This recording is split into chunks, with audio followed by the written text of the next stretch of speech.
host has stopped it. You can't start your video because the host has stopped it.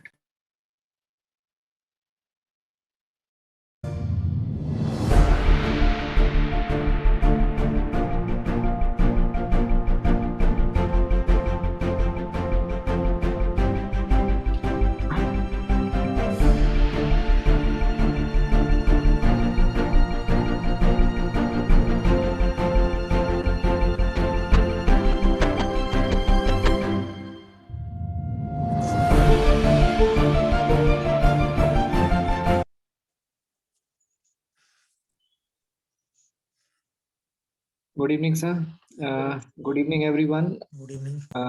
This is our 76th episode of our this Enoch DigiConnect webinar series, and it is the 41st episode of the COVID Epic updates. And today we have an important session because we have uh, an empowered panel discussion in which we'll be discussing the COVID vaccination mandate, policies and guidelines within the industries. So before we start, sir, may I request our president, sir, to give the welcome address. Thank you, Dr. Sandeep. Good evening, friends. Today we are organizing this webinar on a very, very important issue, and which is directly linked with the control and prevention of COVID-19 pandemic in the country. And we have got a very learned panelist today, Dr. Rajiv Kumar Jain, Dr. Ashish Vijay Jain, Dr. Sanjay Ritor, and Dr. Tyagraj. And I think it is going to be very, very participative and full of knowledge program. So with these few words, I welcome the panelists and I welcome all the participants to this program. Thank you very much. Thank you, Dr. Gajen Kumar, sir. So we are in the we are now crossing more than 98 sessions which we have conducted across different topics like Epic updates, OcuHealth Escapes, Enoch DigiConnect webinars for last 1.5 years. And soon we will be crossing about 100 sessions which we have conducted during this last COVID pandemic, which is still evolving, and still we have to be very careful. So before we start our COVID Epic updates, may I request everyone to keep their videos on, and they can just raise their hands if they have any question from the panelists. So soon we will be having the panel discussion after the COVID Epic updates, and in the meantime, may I request Dr. Rajiv Kumar Jain sir to start his presentation.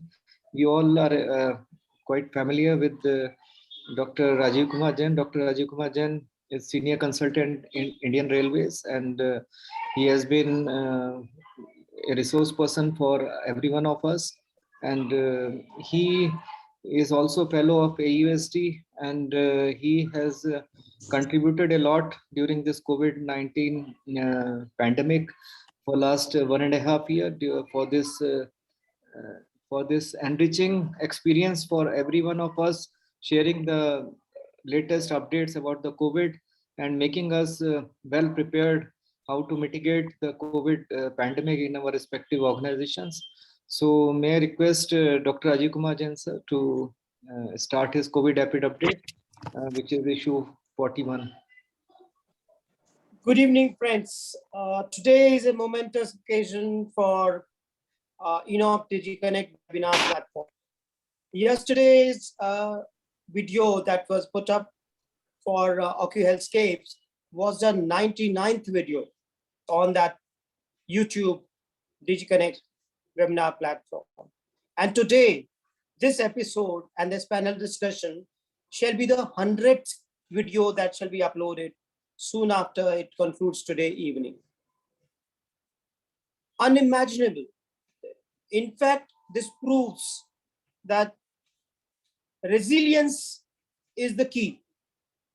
If there is a crisis, one should try to find out ways to manage the crisis rather than looking at the crisis as a negative event in one's life. So in this 100th video on the Enoch DigiConnect webinar platform, today on a Saturday evening, COVID-19 epidemiological updates will focus on certain aspects of the pandemic, which will prove that epidemiology is the science which needs to be learned by all medical practitioners. So here we go. Next slide. Now, COVAX issues add to rising vaccine inequities. If we are a global citizen, we cannot forget that there is something known as COVAX in addition to Covaxin. And COVAX is very important because India, from the beginning, was supposed to play a pivotal role in COVAX initiative of the World Health Organization. Wealthy countries have faced criticism for holding COVID-19 vaccine doses, edging out COVAX, a World Health Organization-backed initiative aimed at supplying vaccines to the 92 poorest countries. However, even within this group, there is a huge vaccination coverage gap, with countries that made independent arrangements doing much better than those solely dependent on COVAX. Cambodia, Maldives, and Mongolia have given at least 130 doses per 100 population, owing to bilateral deals with high-income countries such as the United States, China, and Japan. Cambodia, one of the poorest countries in Asia, has one of the highest vaccination rates globally. While it received 324,000 COVAX doses in March, its vaccination was driven primarily by China's 27 million Sinovac doses. The country has fully vaccinated 76.8% of its 16.7 million population, which is higher than richer countries such as Canada, that is 73.7%, and South Korea, 71%. And in contrast is Ghana, which got the first COVAX shipment on 24th of February this year. And it has administered only 8.6 doses per 100 people so far.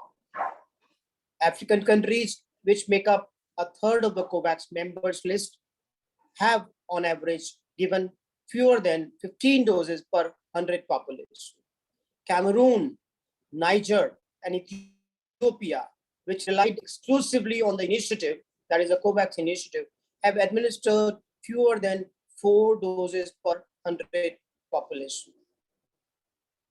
Mired with supply constraints, COVAX last month reduced its goal by 25% to supply nearly 1.43 billion doses by the end of 2021. Even that might be difficult unless supply goes up. Till 27 October 2021, 727 million doses have been allocated and only 417 million doses have been released for shipment to the member nations. This is the core issue today for all the citizens of the world, whether you are rich or poor. You cannot ignore during the pandemic that you need to ensure vaccine equity. Next slide, please. And look at the reality. This reality, unless you do epidemiological research, you would never see.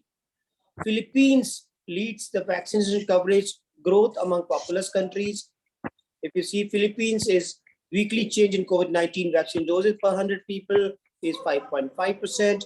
Indonesia is 5.2, Bangladesh is 5.2, Brazil is 3.5, and India is number 5, 3.4. Mexico, Japan, Russia, US, and China are lower than India.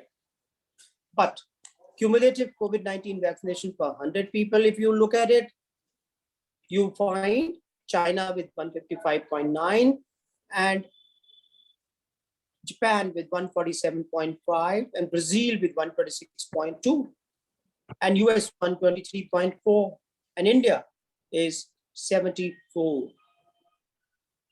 Vaccination inequity stark even among COVAX target countries. If you look at the top 7, Cambodia, Maldives, Mongolia, Morocco, Kosovo, Tunisia, and Uzbekistan, while the bottom 7.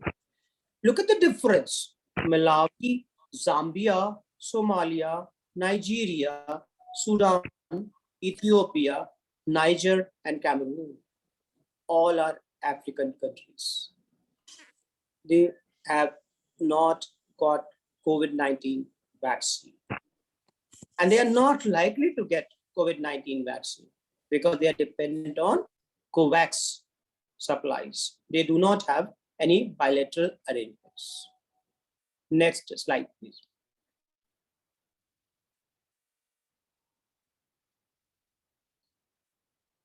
Now we come to India.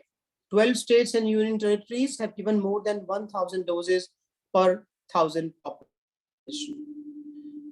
India, which is not a COVAX member, has accelerated its pace of vaccination in the past 7 days after 3 weeks of slow progress. It averaged 6 million doses per day in the past week, up from 5.3 million in the prior week. India has vaccinated 723 million people, or 52.8% of the population, with at least one dose. 12 states and union territories have crossed the 1,000 doses per 1,000 mark. Among these, 5 states have over 10 million population.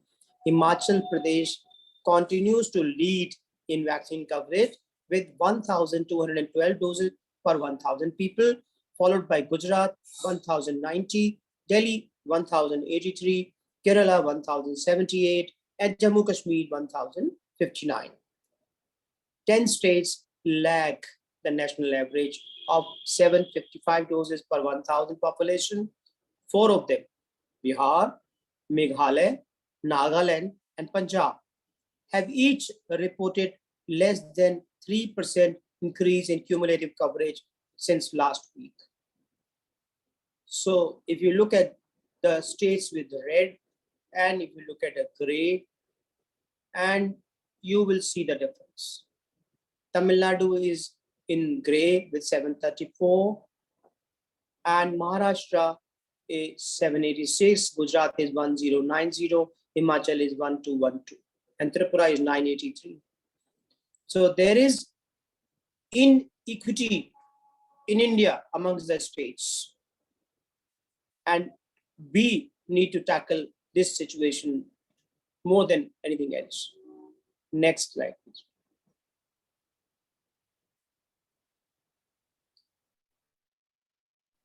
Now let us look at the situation of COVID-19. 5 of West Bengal's 23 districts have over 500 active cases, and this is in the last 7 days. And look at North 24 Parganas in West Bengal with 1,002.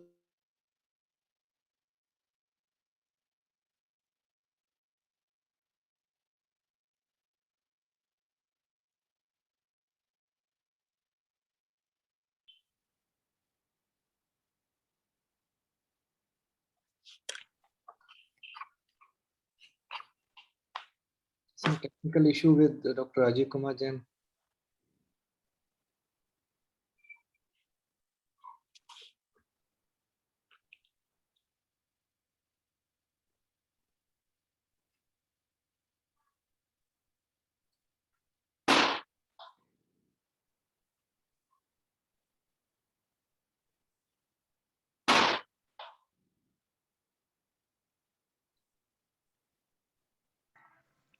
Sir, Dr. Rajiv is joining.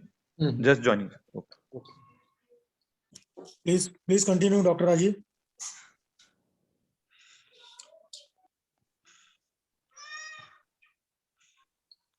There was some internet connectivity issue with him, sir. So yes. Sorry for the inconvenience.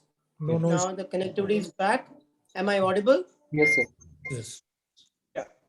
So what I was saying was, West Bengal witnessed a rise in the number of COVID-19 cases after it lifted restrictions earlier this month for Durga Puja. The state reported over 6,000 cases, crossing the mark for the first time since the first week of July, and up 43.8% from last week. Around 67% of the state's active cases are concentrated in 5 neighboring districts that make up the metropolitan city of Kolkata. Kolkata, North 24 Parganas, South 24 Parganas, Howrah, and Hooghly. They account for nearly 43% of the state's population and also see the highest footfalls during festivities. So there is a vast variation in vaccination coverage as well. While Howrah and Hooghly have each given at least 750 doses per 1,000 population, Kolkata and South 24 Parganas have barely given 500 doses. At 7.7% and 5.1%, Kolkata and Howrah saw the highest test positivity rates, higher than the state's average of 2%. Look at the difference. State average 2%, Kolkata 7.7%, Howrah 5.1%. So West Bengal and especially Kolkata is becoming the epicenter of growth of COVID-19 at the moment. Next slide.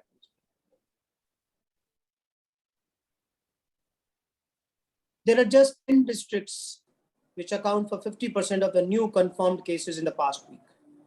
India reported 106,567 new cases in the last 7 days, down 2.4%.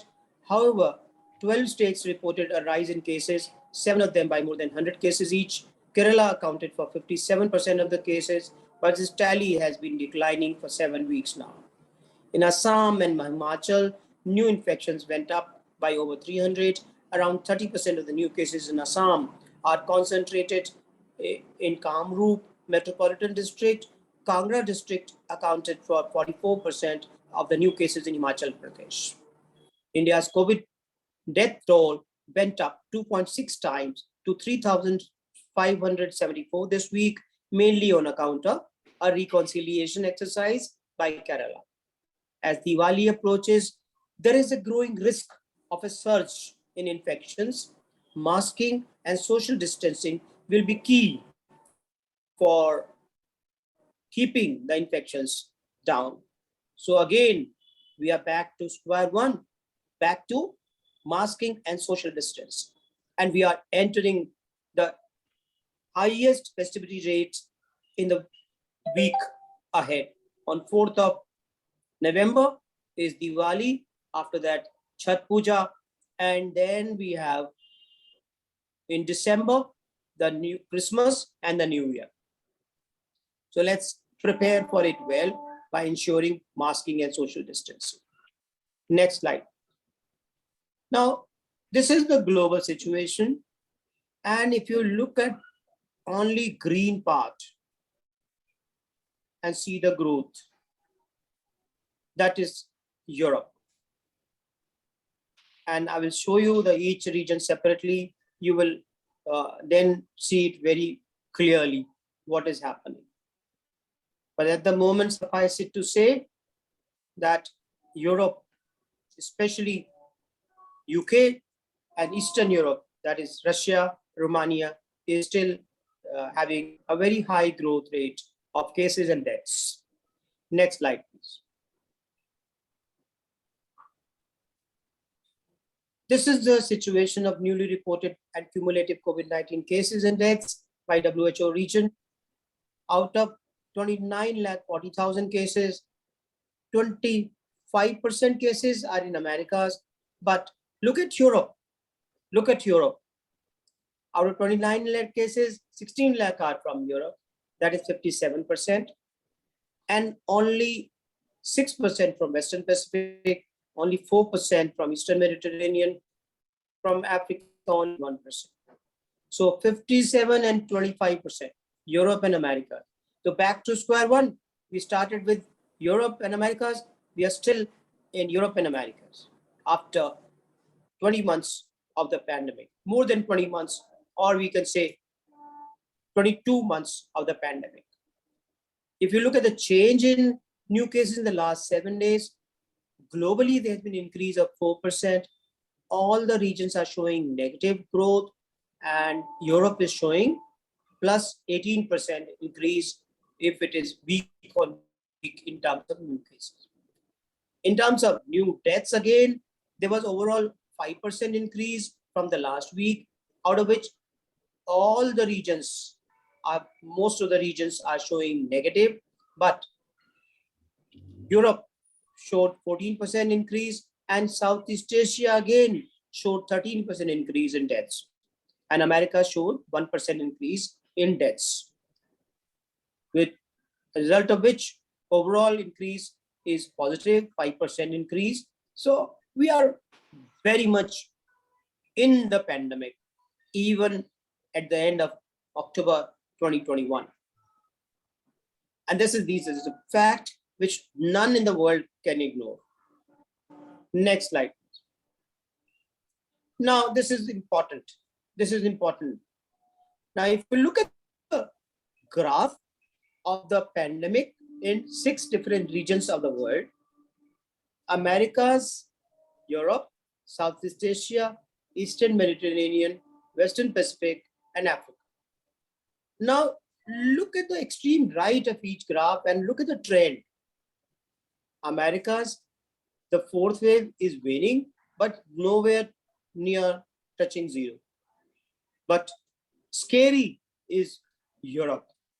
Again, the 4th wave, instead of going down the slope, it's again going up from the highest level of the 4th wave. And it's going sharply up.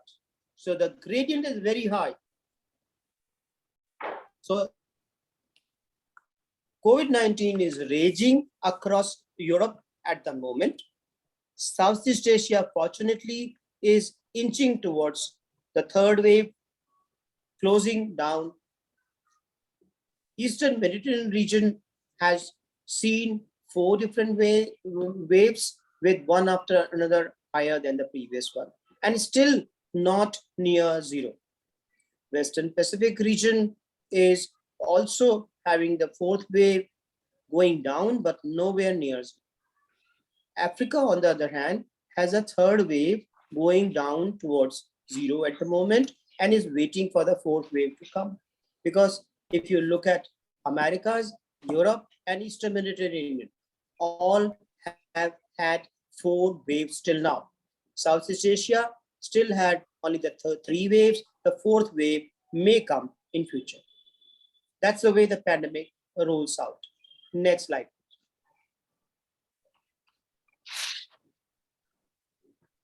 This is the global situation. As I will told you, this is the up-to-date figure as on 6 p.m. today from the WHO coronavirus disease dashboard.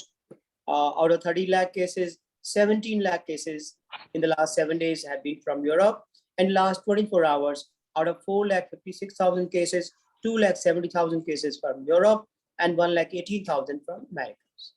So it's very much in Europe and Americas. If you look at the deaths, out of 51,000 deaths, 23,889 deaths were from Europe in the last 24 hours, in the last 7 days, and the last 24 hours, out of 8,000 deaths, 3,600 deaths during the last 24 hours were from Europe, and 2,700 were from Americas. Next slide, please. This is the ranking of the countries in terms of cases newly reported in last 7 days. Total global was 30,01,000, and United States had 5 lakh. United Kingdom had 2,94,000, and Russian Federation is 2,64,000. So UK and Russia are the 2 major countries which are having the epicenter of growth of the pandemic COVID-19 at the moment. Turkey 1,88,000, Ukraine 1,53,000, Germany again 1,21,000, India 1,02,000, Romania 93,000, Brazil 85,000, and Iran 65,000. That is the situation. If you look at the last 24 hours, out of 4,56,000, top 3 countries are United States, United Kingdom, and Russian Federation. Next slide, please. This is the ranking of the countries in terms of deaths newly reported in the last 7 days. Out of 51,000 deaths, 9,900 from United States, and number 2 is Russian Federation, 7,767 deaths in 7 days. India is number 3 in deaths, 4,149. Ukraine 4th, 3,849. Romania 5th, 3,067. Brazil 2,451. Mexico 1,927. Turkey 1,526. Philippines 1,338. And Iran 1,112. And deaths, if you see, more than 1,000 deaths are only from 2 countries. That is United States and Russian Federation. United States reported 1,681 and Russian Federation reported 1,163 deaths in the last 24 hours. And imagine the deaths are increasing every day in Russia. So we are waiting for Russian Federation daily deaths to overshoot United States in the days to come. Next slide. This is the COVID-19 cases per 1 lakh population reported by countries during the past 1 week. And you darker the color, more is the cases reported per 1 lakh population. And look at the darkest color, where it is. It is in Eastern Europe. It is in Eastern Europe. A number of countries are very dark brown. Next slide.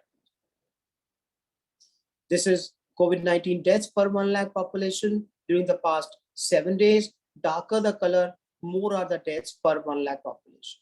And which are the countries that are reporting very dark blue? It is again Eastern Europe. So Eastern Europe is at the moment the epicenter of COVID-19 pandemic cases as well as absolute number. And if you look at per the 1 lakh population, again, very high. Next slide. This is the Southeast Asian region. Since the end of July 2021, new weekly cases continue to decline in the region, with 197,000 new cases reported this week, which is an 8% decrease as compared to the previous week. All the countries reported a decreasing trend except for Maldives, which is 23% increase, and Timor-Leste 37% increase, and Nepal 42% increase. The highest numbers of new cases were reported from India, that is 107,000 with 6% decrease, Thailand 66,000 with 8% decrease, and Myanmar 6,410 cases, 30% decrease. On the other hand, new weekly deaths increased by 13% this week as compared to the previous week, largely driven by increase in India, 40% increase, and Nepal 21% increase. The highest numbers of new deaths were reported from India, that is 2,145 new deaths with 40% increase, and Thailand with 17% decrease, and Indonesia 53 new deaths, 16% decrease. And looking at the total pandemic graph, you are seeing death suddenly going up, and the cases are still nowhere near touching zero. Next slide. The third wave is on. Now we come to India. Last 24 hours, 14,000 cases, 550 deaths, and 11.8 lakh tests. 7-day average test positivity is 1.2%, 1.6 lakh active cases, shrinking by 1.1%, total 3.43 crore cases, 4,57,773 deaths reported, and 105.4 crore vaccination doses have been given. 52 lakh doses were given yesterday. Next slide, please. This is the micro analysis in terms of states. Confirmed cases, Kerala is reported 7,700 out of 14,000. And next are Maharashtra, Tamil Nadu, West Bengal, and Mizoram. In terms of deaths, Kerala reported 471 deaths out of 550, Maharashtra 36, Tamil Nadu 11, West Bengal 6, and Karnataka 7. Tests per million per day were 864.5 average, while at the bottom, if you see Rajasthan, Nagaland, Arunachal, Sikkim, West Bengal, and Meghalaya are very low test per million per day. If you look at 7-day average test positivity rate, while Indian average is 1.2%, Kerala is 10.5%, Mizoram is 8.7%, and Manipur is 3.8, Sikkim 3.4, Nagaland 2.7. 7-day average daily growth in percentage, India is 0.04, while Mizoram is 0.50, Kerala is 0.16, Himachal 0.10, West Bengal 0.06, and Manipur 0.06, Nagaland 0.05. So all are showing very high infections compared to the rest of India. If we look at the vaccination persons with at least one dose in percentage, Indian average is 53.66%, Nagaland only 32, Meghalaya only 33, Jharkhand is only 38, Manipur is only 39, Bihar is only 40, and Uttar Pradesh is only 42. So these are the states which are lagging behind in terms of vaccination percentage with at least one dose.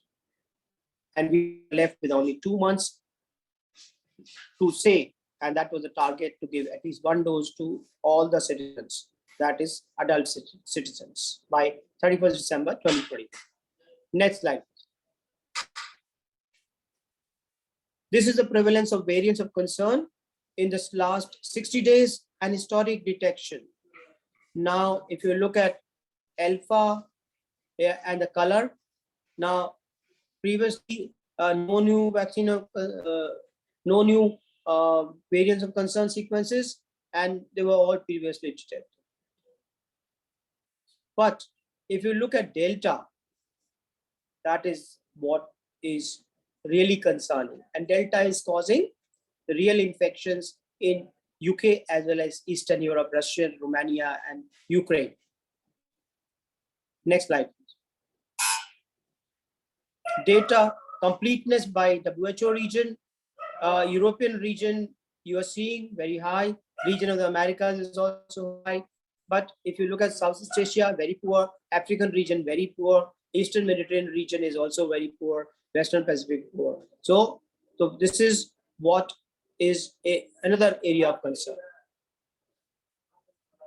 We do not have complete data, disaggregated data in terms of age and sex, and disaggregated by sex need to be there.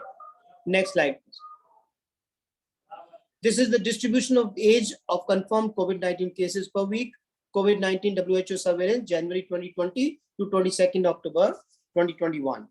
And if you look at the color, lightest color is less than 5, then 5.4, 5 to 14, then 15 to 24, then 25 to 64, and the darkest color is 65 plus.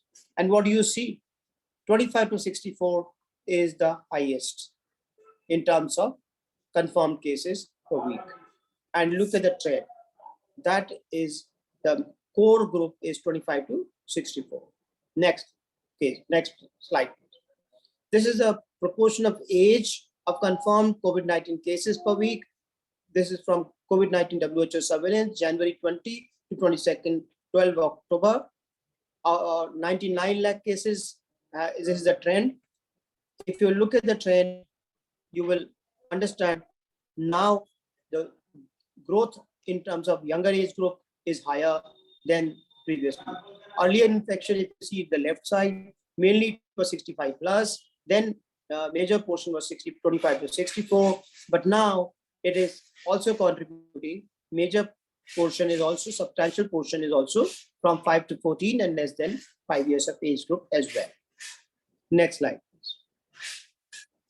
This is the COVID-19 case fatality ratio by age group and quarter. This is from 2020 to 2021 quarter. That is the third quarter as on 12 October 2021. And if you look at the case fatality rate, earlier it was 65 plus and it has been going down, and still it is the highest. But the rate in less than 5 or 5 to 14 is still very, very low throughout all the quarters of the pandemic. Next slide. This is an important area. Data submitted to the WHO has highlighted differences in the proportion of COVID-19 cases by age groups and sex, including a recent surge of cases in younger age groups, that is 0 to 24 years, although these proportions are not evenly distributed worldwide. The CFR in people over 65 years has dropped to below 5% recently, which may be due to several factors, including but not limited to non-pharmaceutical interventions, improved clinical understanding and management of COVID-19, and the impact of vaccination. Despite the great effort in COVID-19 surveillance being made by member states, there's still room for improvement. The completeness of surveillance data is still low and varies regionally and among income categories, with lower income countries reporting less complete data. WHO recommends ongoing surveillance for COVID-19 in order to understand the incidence and mortality among different age groups, which populations are at higher risk for severe disease and death, and potential epidemiological change over time. Next slide. Now, this is an important slide where we talk about lineage AY.4.2.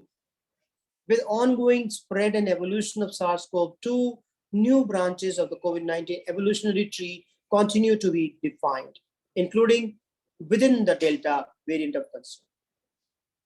The characterization of pango lineages and next strain clades, together with other genomic systems and tools, assist researchers and public health agencies worldwide to track the evolution of SARS-CoV-2.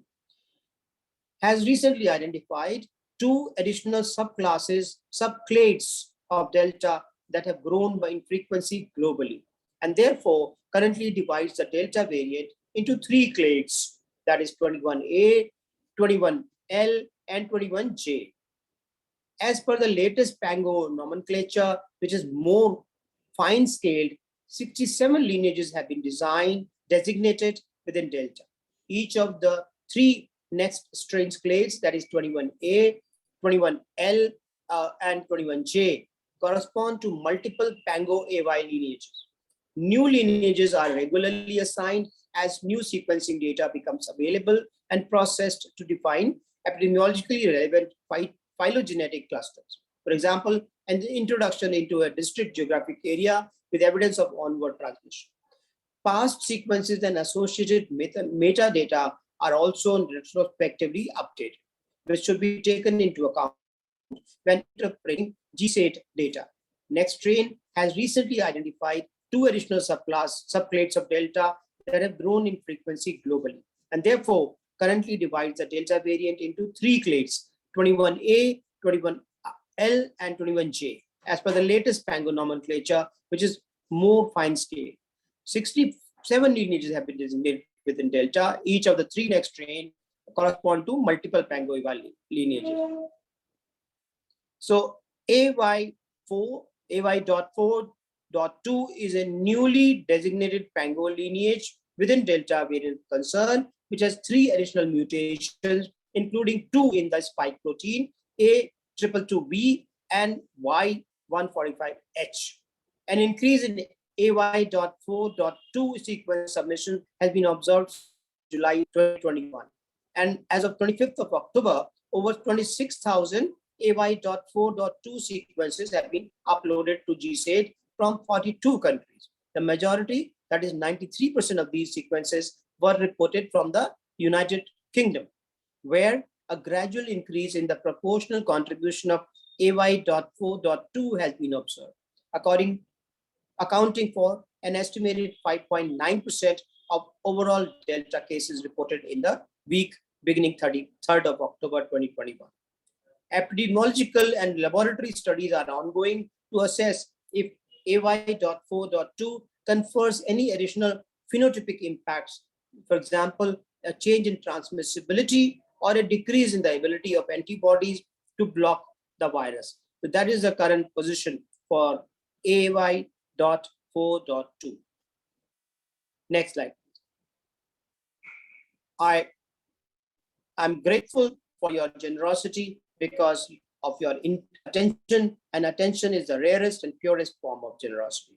Thank you for your attention. Thank you, Dr. Rajeev Jain sir. This was a COVID rapid update regarding evolution of the pandemic. And as you rightly said, the pandemic is very much there, and we have to find out ways to get out of the situation. And vaccination right now is the most important thing, along with all the precautions that we have to take during this festive season and the Christmas season, especially in other countries where the seasonal changes, they also cause a lot of genomic variations in the virus, and may lead to different variants of interest, which may later on turn to variants of concern. So we have to be very cautious during these times, and as government has already started this mission 100 from this October, November, December. These are the 3 months in which we have to be very careful. If we cross these months safely, then definitely we will have a good control over the pandemic, and by that time the vaccination coverage will also further improve.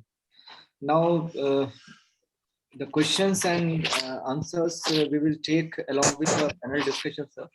So now we'll be starting with our panel discussion, and which is this panel discussion is now on COVID vaccination mandate, the policies and guidelines within the industry. And our learned panelists are Dr. Tyagraj, Dr. Sanjay Rothitor, Dr. Ashish Vijay Jain, and along with the other panelists, Dr. Shriniket Mishra, Dr. Ashish Vijay Jain, and Dr. Rajiv Kumar Jain is also there. So we'll be asking questions regarding the COVID vaccination mandate and the policies they have in their respective industries. So Dr. Tyagraj Sahab, he is a postgraduate certificate course. He did certificate course in diabetes from Royal College of from UK National Accredited Panel, and he presented many papers both at national and international conferences, and he was conferred prestigious Mahadevan Memorial Award from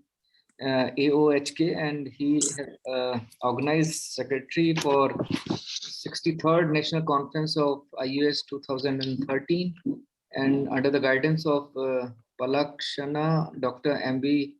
Srinivasan and Dr. Anand Subramaniam and others. And he is past AOHK president and organizing president of 70th year of IUS celebrations, and he is retired chief medical officer of prestigious Bharat Electronics, and did his middle and high school education at Hindustan Aeronautics Limited, and he also gave an oration for Silver Jubilee Orations awardee for AOHK 2020. So Dr. Tyagraj sir is one of the learned panelists who is there with us for last 1.5 years in all our initiatives. He is very much there, and he is the source of inspiration for every one of us. Another learned panelist is Dr. Sanjay Rothitor. Dr. Sanjay Rothitor, he is also vice president of IAOH, and he has experience in occupational health for last 24 years that will be utilizing for his experience. And he started working in automobile manufacturing industry, and he worked with Cummins India Limited, and presently he is consultant with Alpha Level India Private Limited, JCB India Pune, Dassault Systems Private Limited, SCL Technologies, MJ Biopharma Private Limited, OmniActive Health Technologies, Ventry Biological Vaccine Divisions, and Central Institute for Road Transport of Pune.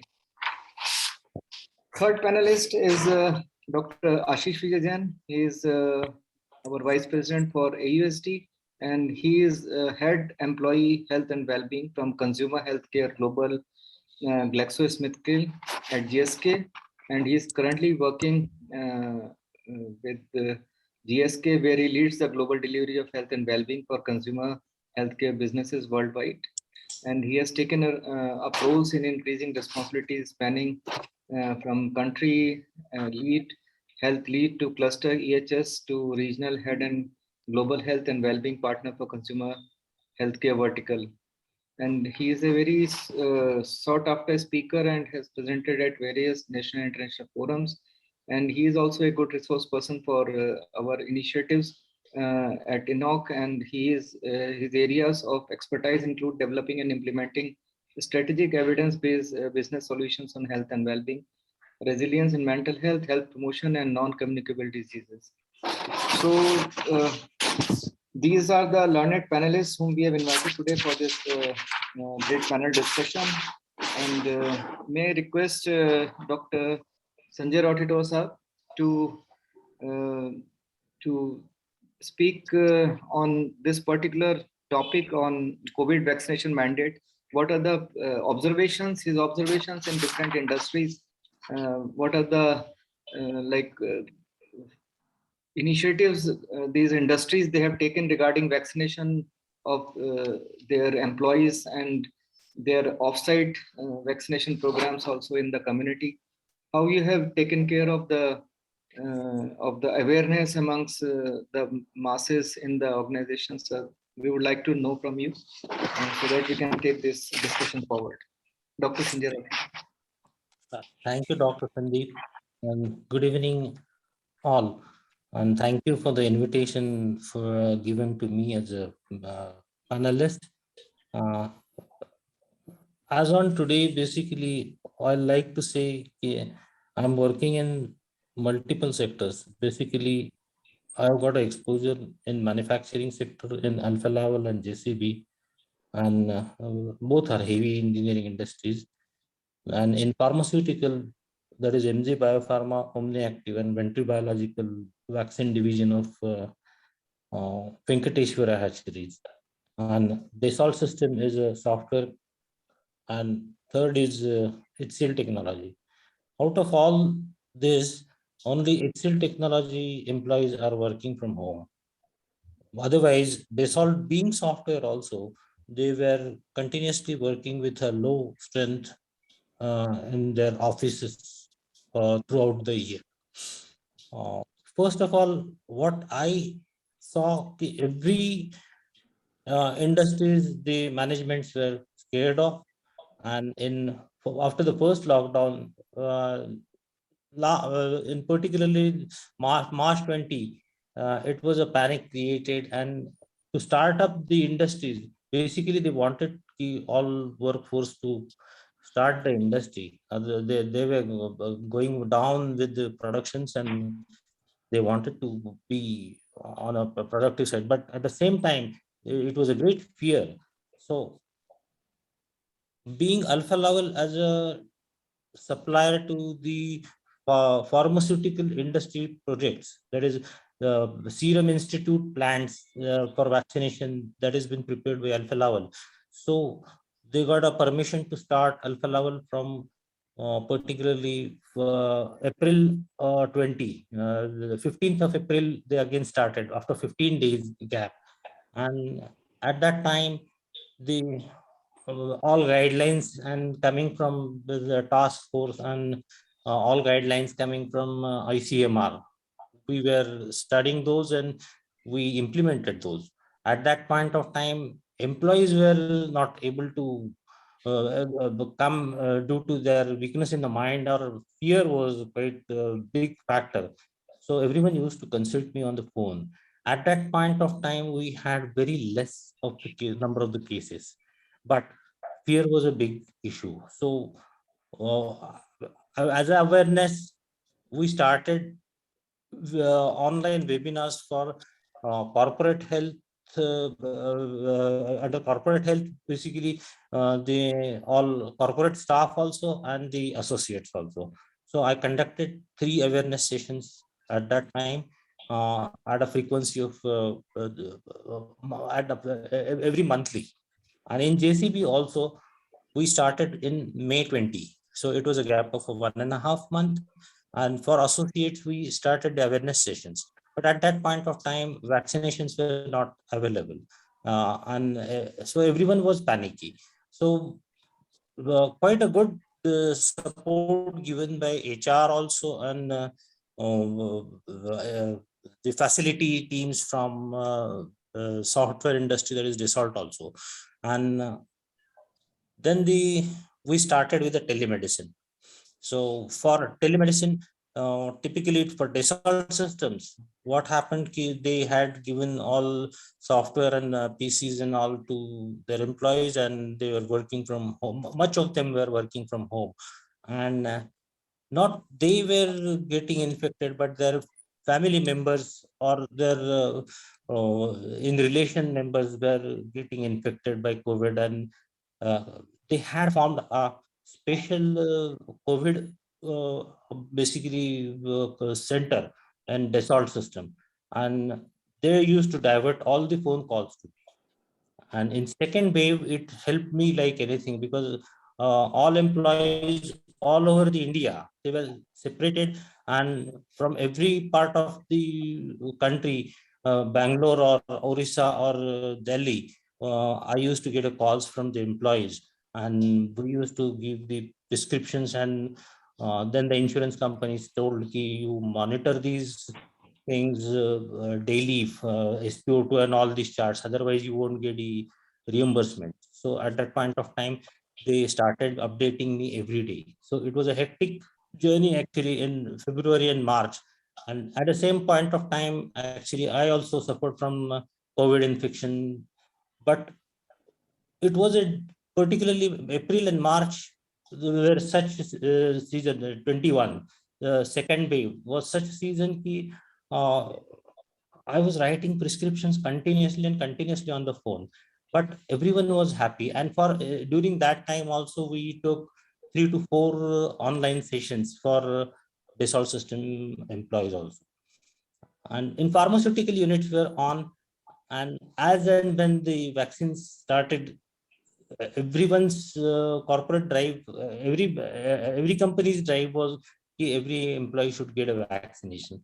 So everyone basically from their CSR funds, they vaccinated, and they're still 4 to 5% people are remaining in all the sectors, but they are arranging the vaccinations, and particularly in the companies on site, and they have been given the second doses also. And with this, Dassault, they basically called family members also, and they covered, so software people also covered their family members and spouses, parents also, and they took benefit of it. So they were tied up with the hospital and they got a vaccination. And now the picture is cases are quite down. Pune has showing 0 deaths since last, particularly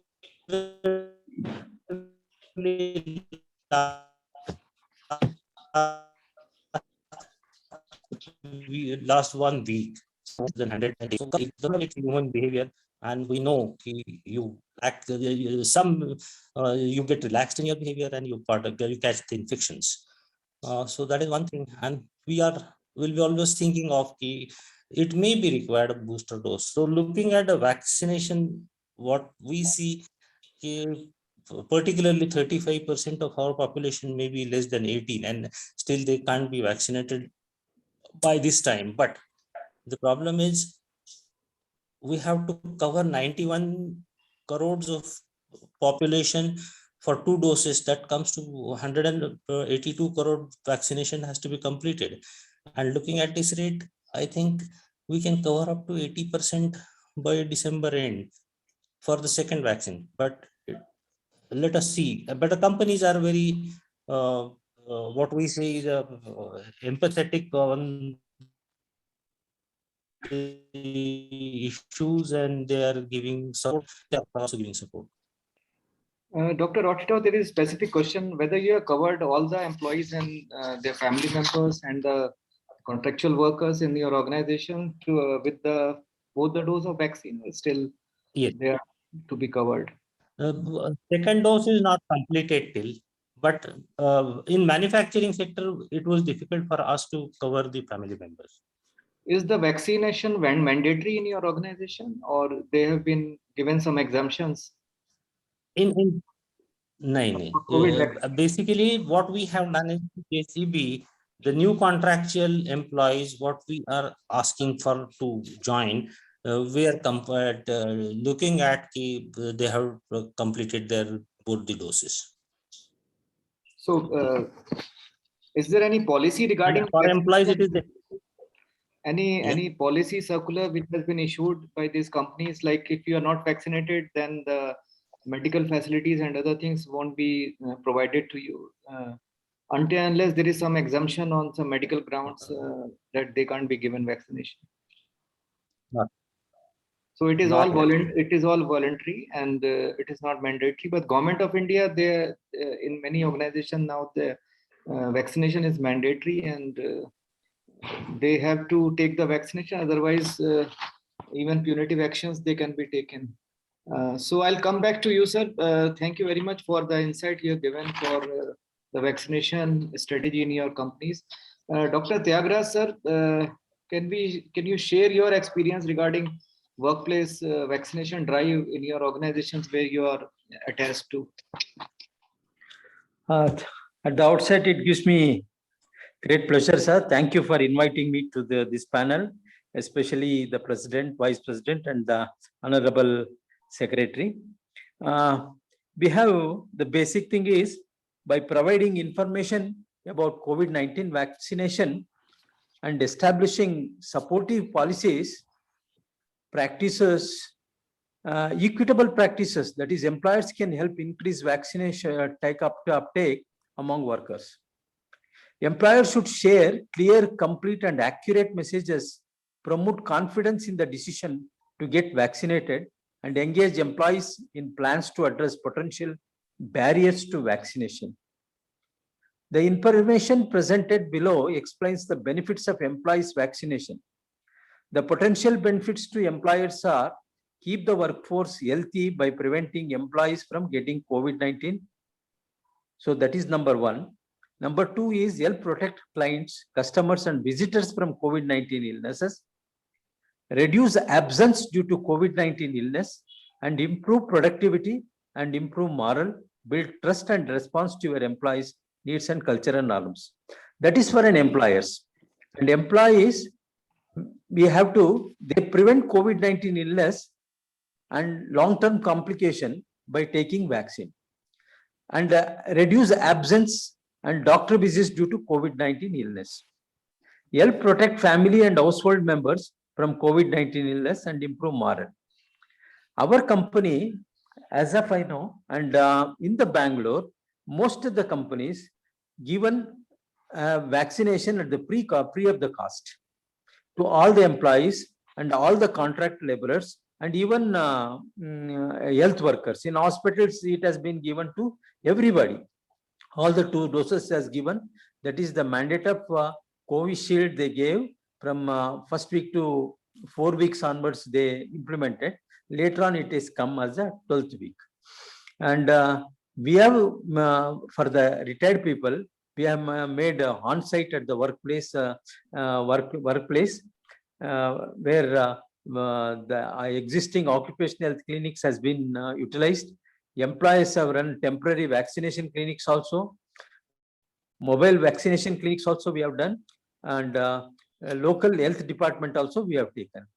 And in offsite, that is in colony and all, mobile temporary vaccination clinics has been set up, and pharmacies has been enrolled to, that is the Federal Retail Pharmacy Program has been insisted there, and hospitals and healthcare outside also been taken into consideration, and qualified health centers and other communities like schools, colleges, and these things has been given. And we may be knowing that Karnataka is the number 1 in giving the vaccination.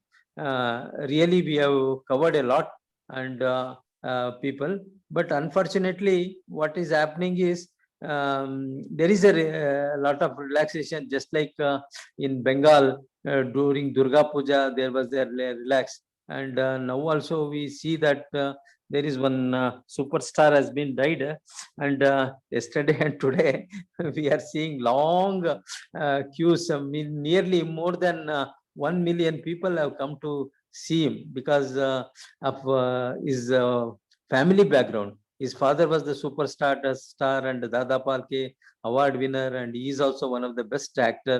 Died at the age of 46, not yet buried. Tomorrow they are going to bury, and it is there, and we have not followed. And as we have gone through our Dr. Rajiv Jain's this one, we are really seeing that the COVID pandemic, definitely it may come because chances are more if you relax. And the masking, sanitization, cleaning the hands, and all these things. I feel that if we get a simple, small doubt, I think we should close down. We should close down we should once again bring back this complete lockdown of the country. Otherwise, it will be very difficult because we have faced the second COVID situation where thousands of people have been died, and especially in hospitals, they have died. Anything, sir? Thank you very much. Dr. Tyagaraja sir, I would like to know from you, what were your efforts to build the confidence about the COVID-19 vaccines among the employers and their family members or your clientage? How you have built up, what were your efforts to build the confidence amongst them? Vaccines are safe, they are efficacious, and you should go for vaccination. Otherwise, there are a lot of vaccine hesitancy is there, which we feel. So, what any efforts from your side?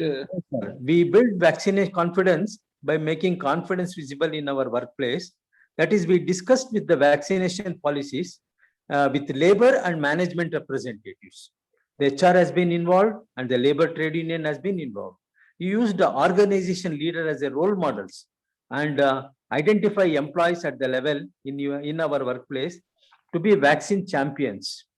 These role models and champions has been reflected the diversity of the workforce, especially those disproportionately impacted. We have covered ladies and handicapped people because our target was handicapped people and the ladies.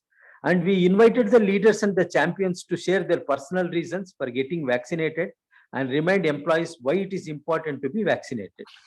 Then second, communicate transparently to all employees about vaccination. And we have done that, and we have followed the frequently asked questions, myths and facts about the information. We have created a communication plan, key messages with employees through break room posters, emails, and other channels, and emphasize the benefits of protecting themselves, their families, and co-workers and community in numerous languages. In Bangalore is one where we have plenty of languages are there, and we have posted in Hindi, English, and Kannada, and all the three languages we have put up. And some of the places we have put even in Tamil also, and Telugu also we have put. And mostly we have put it in Hindi, English, and Kannada because we have nearly 4.5 lakhs workers these IT workers are there. Most of them are working from home, but most of them are staying in Bangalore also because 60% are staying because they have not gone home. And for them, we have started with India also.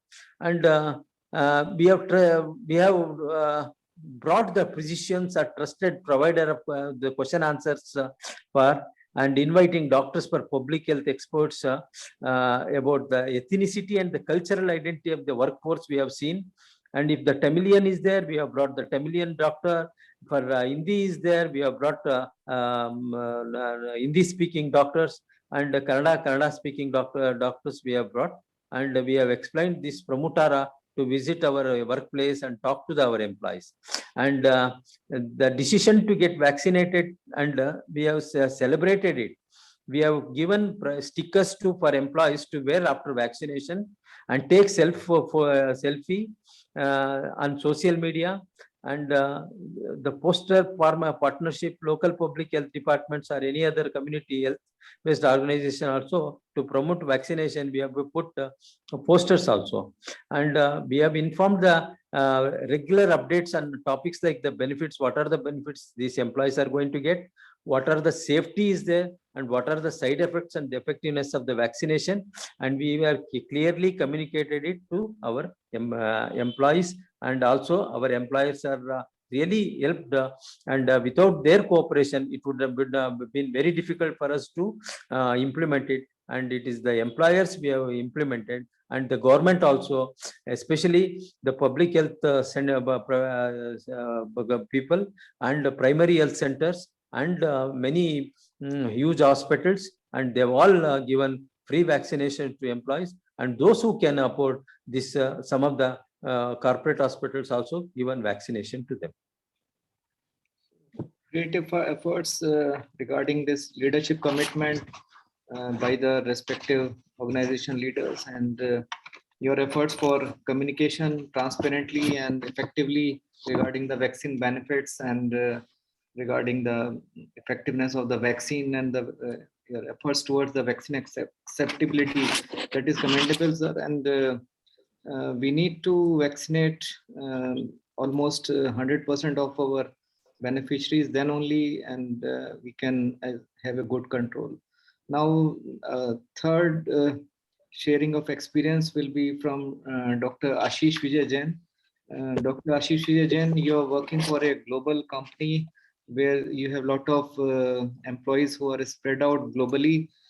First of all, I would like to request you that how you manage to capture the data of your employees and the beneficiaries, those who have been vaccinated, because as Dr. Sanjay Rothedor was telling, the capturing of this data of the vaccinated people, that is very important. Otherwise, we won't be able to know who is vaccinated, who is not, who are the left out.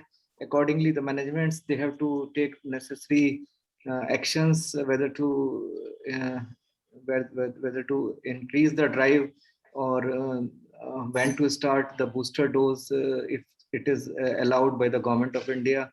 So what was your data capturing strategy for this, and your takes about this vaccination in your organization? Dr. Ashish Vijay Jain. Thanks, Dr. Sandeep. I think it's a fantastic question, and I think it's very pertinent, especially in a global organization representing more than 120 countries. For GSK, the big challenge is that the vaccine deployment strategies are differing from country to country. And there are regulatory requirements which are absolutely not very similar. Just to give an example out here, if we talk about US, it's a regulatory requirement that all employees who are returning to workplace must get vaccinated. Now, what this means is that effectively employers can issue time-bound completion guidelines. But more importantly, for us in US, it has become the condition of employment. So in case employees do not get their vaccinations completed, or they have requisite medical exemptions, GSK can even issue notices which might be the disciplinary ones or even the termination notices. So it's going to that level where we talk about how important, and there's a country mandate which is based on legal requirements. But if I go across to India, and let me take an example of 3 cities. So we have Delhi NCR, we have Mumbai, and we have Bangalore. Now, the practices for GSK, and we have a big presence across the 3 cities. We also have an important manufacturing location in Nashik. It has been very interesting to kind of think, how do we bring across the entire uniformity of vaccine deployment, but also the utilization and impact. And I think why this becomes interesting is that there are even differences from a city to city perspective. In Bangalore, the municipality has made up a mandate that they would be conducting random visits to the offices, checking that the vaccination statuses are there. Nashik, being a manufacturing unit, and just like Dr. Rothedor talked about being a pharmaceutical supplier, the manufacturing began early. But the only difference for us was that we did not get our entire workforce into the factory. We identified the daily essential workers, and based on the identification of the daily essential workers, we divided them into teams so that the exposures are minimal, and it also ensures continuity for the people going forward. Now, I think while doing all of these things, what we also realized is that because the prevalence of COVID has been very different, March, April, it was much more higher in NCR. Last few months, it was much more higher in Kerala. The guidelines, while they could be national guidelines, but we needed to give flexibility to the city leadership teams to take their own decisions. And what that really meant was, as an example, in NCR, GSK has not resumed its operations till now. And this is right from March last year. So it has been 1.5 years. And GSK continues to be permitting remote access, remote working for all of the employees. And in order to do so, we have a fantastic partnership with the likes of Microsoft, WebEx, and all others. So I think each of our employees is now enabled to work virtually without any pressure coming in from the leadership teams that you need to be out there in the offices. When we talk about Mumbai, Mumbai was interesting because we had 10% of the employees who came into the offices, although we could go up to 30%, but again, it was not a mandate, and it was more about how do we kind of ensure that people are encouraged based on their flexibility. And considering the amount of time people spend in traffic, we just wanted to give an option. Now, Bangalore, we have a large presence in Bangalore, and I think Bangalore, we are still not kind of mandating out there, but it's about a soft promotion as we go across. So I think this is more from an organization perspective. Dr. Sandeep, you also asked me about data and data capturing. Now in GSK, as a global organization, one of the key considerations or principles is around personally identifiable information protection. And GSK in several countries, like in the European countries, is a signatory of GDPR. So which is basically data privacy laws. And hence the difficulty for GSK is that as an organization, we cannot ask for data as a mandate. We can have voluntary basis for declaration. But I think where it becomes complex is that these voluntary ways of declaration, GSK cannot store the data, GSK cannot use this data. And I think for us, the biggest challenge was not people giving their data. The biggest challenge was leaders across different departments, whether it's privacy, whether it's legal, whether it's business. Could they first agree that shall we start capturing the data? Finally, I think with all of the necessary legal safeguards, we initiated surveys, and then we used global systems like Workday and Cority to start capturing the data so that we can have some amount of integration. Now, the whole thing was that the data was basically talking about the vaccination status, but it did not say that if you have got vaccinated, what is going to be the next sequence, or can we differentiate as an employer? So I think the key principle was that the vaccination status should be non-discriminatory, and people need to be comfortable that if they have taken vaccination, how are they going to come and work across back in the offices? For the people who have not got it, what are the requisite medical exemptions? And these systems like the Workday and Cority helped us to kind of get that onboarded. And lastly, finally, about our commercial sales people who are visiting either the medical professionals or the different establishments. The key was also about protecting them, because there might be people who are non-employees who are not vaccinated, meaning the customers, and how do we prevent the risk? So what GSK did is, thanks to it being a pharmaceutical and a healthcare company, we have a big pool of doctors all across the globe. And we identified a team of people who were in employee health and well-being, who were in medical affairs, who were a part of the business themselves. And I think these were the key opinion leaders who people went to. So vaccine hesitancy was an issue, but I think like Dr. Tyagaraja said, it makes a conscious effort if you are doing awareness sessions, trying to understand the real issue. And I think in several cases, the issue was, is Covaxin better? Or is we need to take the Covishield, or shall we wait for Sputnik or go forward? I think the hesitancy was not on the fact of how the vaccine is going to affect me, or I'm a complete natural person, don't want to take vaccines. the hesitancy in India came out to be much more about what is my choice.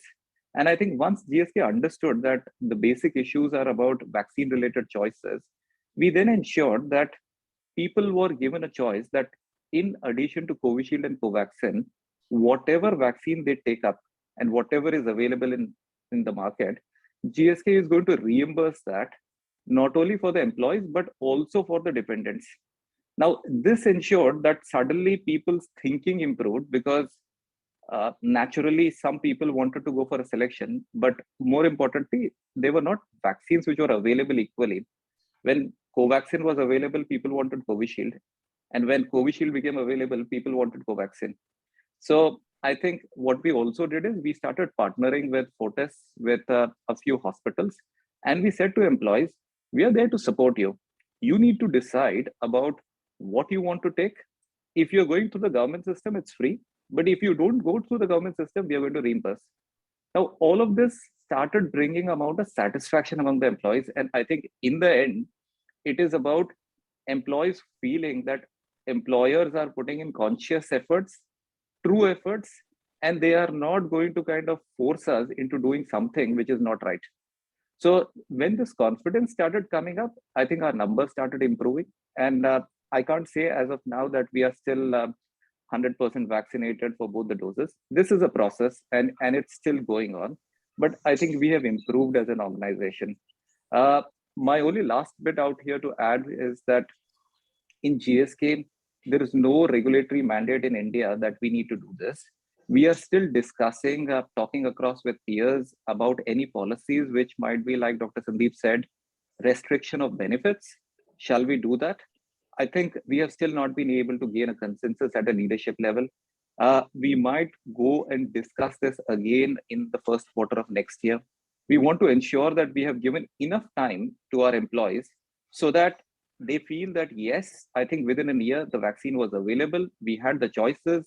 GSK tied up with different hospitals. And in spite of that, if people have not done it, we want to understand the genuine reason. So I can say that we are kind of delaying the decision, but we are split between not mandating it, hearing to our employees, being receptive, being non-discriminatory, and at the same time, working with encouragement and motivation rather than the easy one, which is mandate. So it's an evolving journey. We are learning on the process, but in a global organization, I think we also learn from other countries. We also learn internally. And I think for us, this forum is really useful because we hear from a lot of experts, Dr. Rotito, Dr. Tyagaraja, yourself, Dr. Sandeep, but we also have several others. We are out here. And I think as we go forward, it is information. It is important that we benchmark and we are able to share and get the best practices. And I think we are just being open-minded out here. So I'll end by saying that there's no right or wrong out here. It's important to acknowledge the feedback and be open-minded. I think this is what has helped us. And I think this is what we are going to continue to do. Thank you. Yeah, it is a continuous journey, you rightly said. Then actually we have to be fully vaccinated with all our employees, with their dependents, with their beneficiaries. We have to do a lot of groundwork for achieving this rather than just marketing our vaccination drive that we have completed 99% or 100% vaccination, as some companies they have claimed earlier. But what we have found after that, when we were analyzing all the data of our employees and our dependent in Indian Oil Corporation, we started building a actually we had built up a COVID portal in which all employees beneficiary data was it was entered, and similar way vaccination portal was also evolved, because we have more than 1 lakh beneficiaries. What we found initially, that vaccination of your employees, it is quite it is going on a rapid pace, and you can definitely cover 99 or 100% of your employees. Even your contractual workers you can cover, but it is difficult to get your dependents or your family members vaccinated, because that drive still many organizations they are still pursuing that. And covering vaccination, covering our employees or our beneficiaries with one dose of vaccination is not sufficient. So we can't claim that if we are saying that we are 99% covered, then we should say we are 99 covered with the 99%. That statement should be straightforward, like 99% employees have been covered with first dose. That is the right statement rather than claiming we have covered 99%. So in this regard, I would request Dr. Shindiket Mishra is also there, Chief Medical Officer of Hero MotoCorps, his experience on how they have covered the employees and their dependents and the beneficiaries in his organization. Dr. Shindiket Mishra. Thank you, Dr. Sandeep, for organizing this good session on vaccination. And I would like to thank Dr. Jagraju, Dr. Sanjay Rasito, Dr. Ashish for their sharing of their practices. In my organization, we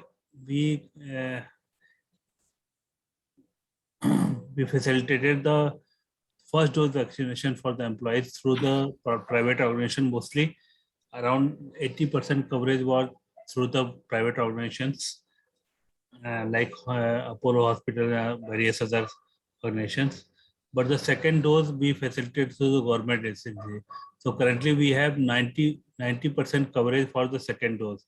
So all our employees are covered, 90% of employees are covered for the second dose. Only 10% are remaining. There are many employees who are vaccine hesitant. So we are having counseling session with our medical officers so that their hesitancy can be removed. There are some medical issues for which the employees are not eligible for vaccination. That is also one of the factors. So I'm happy to share that we are 90% having coverage for the second dose. So it is a good news, but we are also spreading the knowledge about many people think that the vaccination, after vaccination, there will be no COVID infection. So that is an issue. So we are spreading awareness that the vaccination, not that you can't spread the COVID infection. We have to follow all the precautions regarding masks, sanitizer, and everything, because vaccination is only providing you severe illness after getting COVID infection. It is not a protection against the COVID infection. It is only providing you protection against the severe infection. So many employees who are fully vaccinated can be asymptomatic carriers. So that is the issue. Especially in the Diwali holidays, we are spreading the awareness that you should take all the precaution, because now everything is open and people are thinking that corona is gone. But the issue is that the third probability of third wave is very much there. I don't think that will be much severe than the second wave. It will be much smaller, but there is always a possibility, because we have seen that in West Bengal, Assam, where the Durga Puja was celebrated very much more than most of the India, the cases are very much rising. So in that view, we can say that after Diwali, the cases will rise. So people have to be cautious and we have to take precaution, because vaccination doesn't guarantee that we will not have infection. We will have infection, but after vaccination, the severity will be very less, hospitalization will be less, and chances of death will be very less. So that is my view. Okay, Dr. Shriniket, would you also like to tell us something about the policy regarding your visitors' vaccination strategy, the visitors who are coming, whether you are allowing all the fully vaccinated people or the partially vaccinated, or you don't allow the visitors in your organization? So currently we are not, for the visitors, we are not having any separate policy. We are following the same policy which was earlier before the vaccination. but now we will have some review of the policy regarding vaccinated visitors also. But currently we don't have any other policy. We are checking every visitor with the same before the vaccination policy. Okay.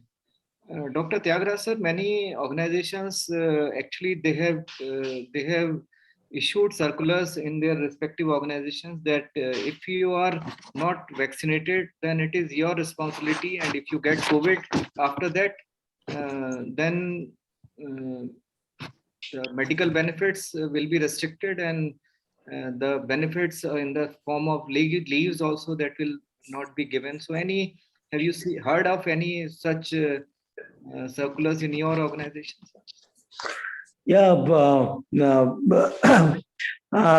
it is not so strict, but only thing is when they are sending to other places, like visiting other places, the vaccination is must. Otherwise, they will not send to any other places, because we are our company is the one where we do a lot of repair of voting machines, and we take up the electronics voting, and our engineers and all will be there, and our people will be there in the remote area, even the Leh, Ladakh, and also our people are going, even Kashmir they are going, they are visiting bunkers, and they are establishing even underground barricades also they do, and construction also they do, and so many things defense people are Bharat Electronics are doing, and whenever they are sending, if they are not vaccinated, they are not going to send it. And so vaccinated is the must in our company, and visitors also they tell that to the company, whoever is sending, they are telling that only you send the people who have been twice has been vaccinated, then only you send to our company. Okay. Dr. Sanjay Rotkar sir, how you are taking care of the families of the employees regarding vaccination? Are you doing some efforts in this regard? Because employees vaccination, in addition, the family members vaccination is also very important. Yeah. Actually, for that, in manufacturing sector, both companies, JCB and Alpha Laval, we have identified the hospitals, and we are diverting the family members to those hospitals and take the vaccination, we are saying. But at that point of time, government vaccination basically stock was very less. But nowadays, government vaccination is quite good stock is there with them. So now anyone can go and take the vaccination quite easily. So that's not a problem. And two things actually basically have helped me, particularly in their illnesses of families and all. What awareness sessions we had taken, I have never seen the hesitancy in employees about taking vaccine. That was one thing. And second thing, the forum actually at you are running on every Saturday. Just like Dr. Tyagaraja said, their engineers are going everywhere. Similarly, our Alpha Laval engineers are also visiting all over where the projects are there. But what I used to do, the charts basically shown by Dr. Rajiv sir, I used to share with the management, and I used to tell them कि यहाँ vaccination कम है, यहाँ basically prevalence of disease ज़्यादा है, यहाँ लोग ज़्यादा मत भेजो. So everyone got confidence due to this thing, and that has helped a lot. So at time of vaccination, when it was available, everyone was used. उनके questions only इतने ही थे कि भाई मेरा कोविड होके इतने दिन हो गए, वैक्सीन ले लूं क्या, मेरे रिलेटिव्स को ये प्रॉब्लम है, उसको वैक्सीन ले लूं क्या. So everyone was ready for vaccination and everyone is getting vaccinated. So that is a very positive attitude basically due to this our learning at this forum. Number one, I must acknowledge that. And second thing, the awareness sessions and the treatment, the part basically empathetically given to them during the time. So they are quite confident, and they used to feel safe with talking with the doctors. our role is very important in building the confidence amongst the masses and providing the right information to everyone. So now, Dr. Rajiv Kumar Jain, sir, your take on this COVID vaccination mandate policy and guidelines within the industries. What are your observations regarding this, sir, today's panel discussion, and any other specific point you want to mention?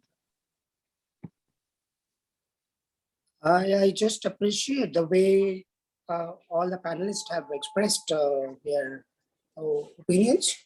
Number one, each organization has to have its own roadmap, which is visible from Dr. Satish, Dr. Sanjay, and Dr. Tyagaraja, and your company also. Dr. Niket also mentioned that aspect very clearly. Each organization is unique. It forms its own roadmap and implements that. But above everything else, I feel, and also mentioned by the panelists as well, vaccine is only one tool. The importance of masking and social distancing remains the primary tool to prevent infections. Vaccines supplement by reducing hospitalization and reducing death. So one vaccine cannot be a real solution. The solution is combination of good ventilation. In addition, masking and social distancing, and supplemented by vaccine. If we do not communicate this at the time of vaccination, the whole strategy gets defeated. Because people with vaccine without masks are super spreader. And especially the company like Alpha Laval or a company like Bharat Electronics, we people travel long distances to work. Even your company has a lot of people long distances and working. So they could be the transfer of variants of concern. And remember, this AY.4.2, unfortunately, we do not have sufficient laboratories. We do not test enough numbers. Facility that of the world samples and the laboratories are in UK. Only 40% is the rest of the world. So the problem is very complicated.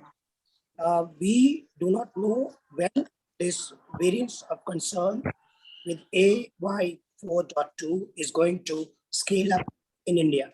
And that would be leading next phase of the pandemic in India. And the data that I showed you about West Bengal is a real life experience. One cannot believe that only vaccines will help. The complete package of good ventilation, masking, and social distancing is the only tool, and that shall remain the tool till pandemic remains. And pandemic is remaining, as WHO this week also reviewed, it is very much there. Thank you, Dr. Rajiv Kumar Jain, sir, for highlighting this issue that in addition to vaccination coverage of our employees, COVID appropriate norms and ventilation and other precautionary measures, they are the armatorium in our, they are the arms in our armatorium. So we have to take care of them also. Now the concluding remarks from our President, Dr. Gajen Kumar, sir.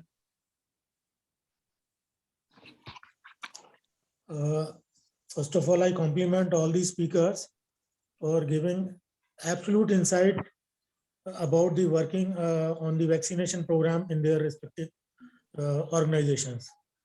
So I appreciate it and I congratulate you, all of you.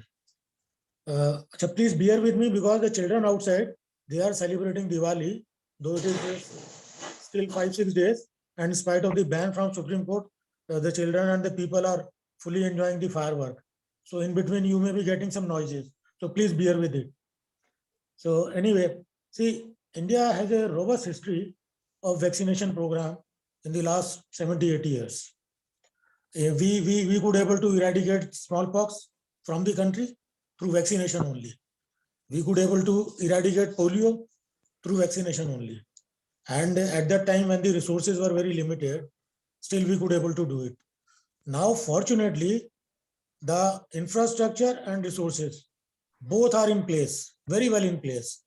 The only difference in the previous episodes and this time is that there was urgency of vaccination. Because of this pandemic, we didn't have that long time of covering each and everybody. And due to this urgency of the vaccination, there a stage came when the vaccination program was started, there was a huge rush of people. They wanted to take vaccine. But unfortunately, because of logistic reasons, there was shortage of vaccine. With the result, there was a second wave, people suffered a lot. And after that, the people become complacent because the most worst they could see, it was in the second wave. Thereafter, people have now become complacent. And again, in between, in spite of the fact that the rush for the vaccination is not that much as it was previously, still in between the episodic shortage of vaccine, that create closure of vaccination centers. Even in my hospital in Delhi, Northern Railway Central Hospital, which is a 430 bedded hospital, and which is the premium institution of Indian Railway in the country, we have to close down our vaccination center for want of vaccines. And I am not blaming anybody. I mean, we are not here to blame anybody. Because of the logistic reasons, in the country, even till today, only 2 vaccines are available. Though we have announced long back that more and more vaccines are coming. For example, that Russian vaccine, Sputnik, it was announced sometime in June or July that it is coming. With the result, many of my known to even, they are waiting. Whenever this will come, we'll go for this. Because Sputnik Light, it was advertised or it was in the news that only single dose will be required. With the result, many illiterate people, they are now waiting for that and the vaccine is not coming. So this is a failure, I must say, and we must admit it. Making Trump is very easy. आप किसी भी चीज का ढोल पीट सकते हैं, पर the fact is the vaccination coverage in the country, full vaccination coverage in the country is very, very low. And had we have been planning in a very, very methodical way, things would have been better.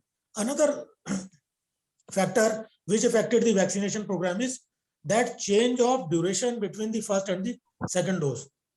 This particular time duration between first and second dose, initially it was 3 weeks, then it was made to about 10-12 weeks, and then repeated changing. People thought, oh, these are all political gimmicks and not scientific decisions. So if your decisions are not based on scientific, people will run away. And exactly this has happened. Many people say, yeah, doctor साहब आपको तो पता ही नहीं, कभी कहते हो कि 3 हफ्ते में बूस्ट सेकंड डोज लगेगी, कभी कहते हो कि 12 हफ्ते में लगेगी, फिर कहते हो 18 हफ्ते में, ये तो हम नहीं लगाते. Something is wrong.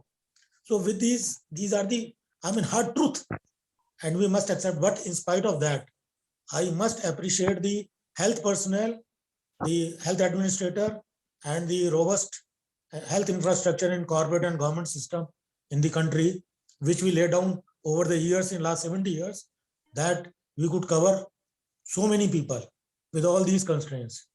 And one very important thing, now with this second wave over, most of in Delhi, they have gone for the zero surveillance, 4th zero surveillance, and they found more than 90% of the people have got immunity against COVID. With these reports, again, the people are not very much willing for vaccination. And people say, yaar, we have already suffered an attack, we have developed immunity, why to go for it? So these are the issues. Anyway, all of us are addressing it. But one thing, one point was raised by many of the speakers, that how to track the family member of regarding their vaccination status. My question is, or my query is, can it not be tracked through the CoWIN app? Because whenever anybody takes a vaccine, it has to be registered on CoWIN app. Only then he will get a certificate. So is there any system? This is my question rather, to track anybody, even the family member of our organization, whether they have been vaccinated or not. Because unless we know what is the quantum of work left, we cannot plan ahead. And we have to naturally plan ahead because this COVID is not going to go. The virus is going to stay with us on this very planet. And we have to take different measures to control over it. These are my few words. And my query, if any one of you can answer, I'll be happy. Thank you so much. Thank you, Dr. Gajan Kumar sir. That was the reason why I raised this question to Dr. Ashish Jain, that how you are maintaining the data of the people who have been vaccinated. So as you rightly told, every data is entered in the CoWIN portal. In addition to that, many of our organizations, they are reimbursing the vaccination Right. cost. So whosoever is going for like reimbursement for vaccination, they have to enter the data, and from that they can capture the data. Number 2, voluntary disclosure is there. Number 3, we can issue a specific instruction to the departments, to the head of the department, that whosoever employee is working under you, they have to mandatorily give the disclosure that they have been vaccinated and their family members are vaccinated. So there's some initiative they should be there from the companies. So this we have started in Indian Oil. We are now restricting the medical benefits to the people who are not vaccinated on some plea, until unless their plea is as per the government mandate, they are exempted from that because of some medical reasons. So they won't be provided any medical benefit if they suffer from COVID and they are not vaccinated. So now that is the reason why everyone is now going for vaccination. But I don't think, Dr. Saab, coercive measures are worth. No, that is right. Incentivized, not that is right.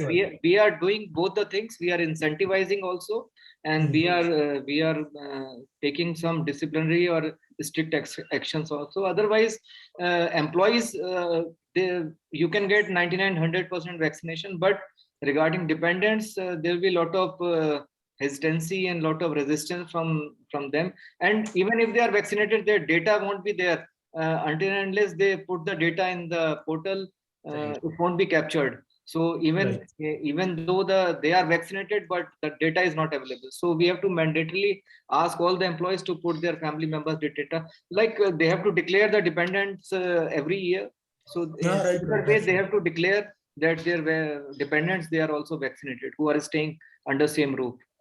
So this was a great discussion, sir. We will find out some similar topics, we can find out some topic like testing strategies in your organization, or how you are maintaining some other. So we will finalize some new topic for next panel discussion. So this was a great discussion regarding vaccination, and let me summarize you that all the employers are putting their conscious effort for vaccination in their respective organization. This is as per the guidance of the COVID vaccination at workplace, Government of India, Ministry of Health and Family Welfare directives. And as Dr. Rajiv Jain sir told, that vaccine awareness is important, but only vaccination is not the tool. We have to take care of the COVID appropriate norms and the ventilation in our respective organizations. Then vaccination options which are available with the employees, they need to be implemented at the ground level, and all the efforts should be done to build the confidence about the vaccination. We have to share the experience with each one of us. We have to share the best practices which are there in our respective organizations, and we have to take care of the on-site and the off-site vaccination drives. And some companies, they are taking disciplinary actions. Some companies, they are incentivizing the vaccinated workers. So all these strategies, they should be tailor-made as per the company requirement. And as Dr. Rajiv Jain also told, that we have to develop a roadmap for our respective organization depending upon their IR situation. And flexible sick leave options, they also should be there for employees who are suffering from any symptoms after vaccination. Then definitely we should have some vaccination data portal for entering all these vaccinated people data. Our communication strategy should be transparent. And as Dr. Tyagaraja and Dr. Sanjay Rothitor said, effective communication, right communication, answering their frequently asked questions, myths and facts about the vaccination, key things to know about the vaccine, they all should be shared to the employees and their family members and the beneficiaries. And we need to celebrate those who have vaccinated. So in many companies, I have seen in my company also, we have provided badges and stickers for like single dose vaccine. I'm single dose vaccinated, I'm double dose vaccinated. So they proudly wear those badges and it looks good that they are vaccinated, and we also feel safe in meeting them that they are vaccinated, although they may be a potential carrier for infection, but still they are vaccinated means some sort of protection is there for them. So regarding vaccination for visitors strategy, if it is not there, that also need to be formulated in the respective organizations. And we have to cover as much as possible all the people who are working along with us, and we should try to vaccinate. We should try to facilitate the vaccination of the communities surrounding us who are working with us, so that this vaccination coverage for everyone is possible. And we will help in the Government of India initiative, and lot of efforts have been put in by Government of India for manufacturing of vaccine, for digitalization of the vaccine administration and logistics for vaccination. Everything, a lot of efforts are there. So we have to contribute, and we have to positively contribute in these efforts so that all our people are vaccinated and we are all safe and we are out of the COVID situation. Maybe if it is like a flu-like thing, maybe we may require some booster dose every year. That is a different thing, but still we should get ourselves vaccinated and try to develop the strategies for vaccination coverage for every one of us. So thank you all very much, sir. Great discussion. Thank you, Dr. Rajiv Jain, sir, for the 41st COVID Rapid updates. Dr. Thyagara, sir, thank you very much. Dr. Sanjay Rothitor, Dr. Shriniket Mishra, and Dr. Ashish Jain. Thank you. And all Thank the you. participants also, thank you very much for sharing your valuable thoughts. And sir, all these session recordings, they are available on our Enoch YouTube channel. And now we'll be completing the 100 sessions. So it is the time to celebrate that also. It will be available on our Enoch DigiConnect webinar. So we will keep sharing and learning from each other. Thank you. Thank you very much. Thank you very much. Thank you all. Hearty congratulations for 100. Thank you. Thank you. Thank you very much. Good. Thank you.